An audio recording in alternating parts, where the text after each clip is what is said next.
Hello everyone, this is Defense Politics Asia and broken news.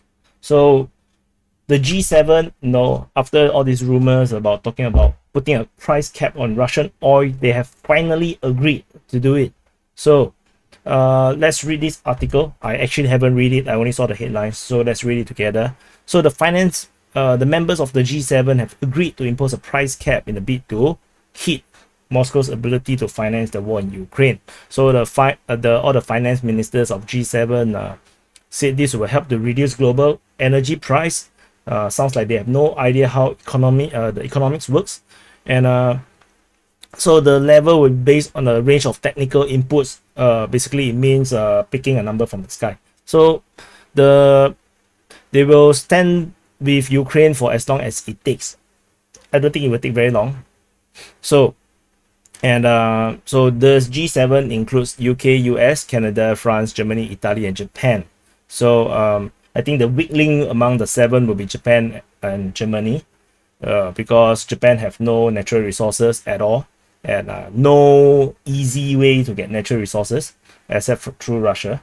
And Germany is kind of like totally not in the right place to actually do this kind of thing.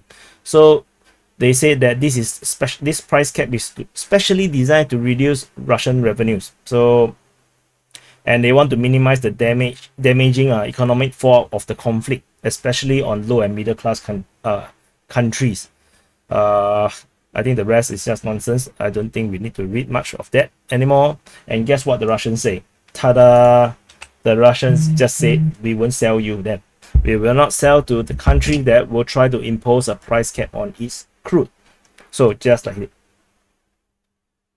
Come, put a price cap.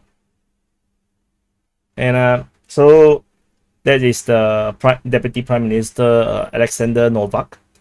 So Russia said it will not sell oil to the countries that go along with this stupid plan to impose a price cap that goes counter against everything that the West and the free world advocates, a free market.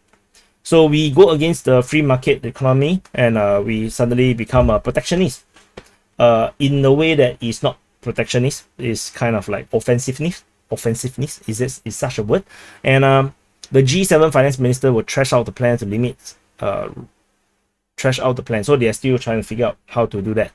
So the deputy leader said that if they impose it, we will simply not supply our oil and oil products. So according to what I heard, a rumor is that the Russians are reportedly able to not sell oil for around 1.5 years or 1 year, and they will still be fine. That sounds very ridiculous, but at least that's some of the rumors that it was being said. Personally, I don't think this is actually doable at all. It's impossible. Literally, Russia will just not sell them oil, because the Russians have already earned twice the kind of revenue they had from last year, which means that they already covered for this year. So of course they are still getting damaged by all these other sanctions, and the economy is still getting challenged by all this price inflation, which is affecting every country. So they still need to sell oil, but I'm sure that they will actually find markets. For example, India and China is doing their best to buy as much as they can, because they can actually resell it and earn a huge amount of money.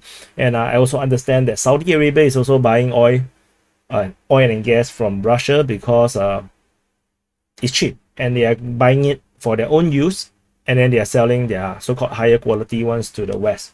So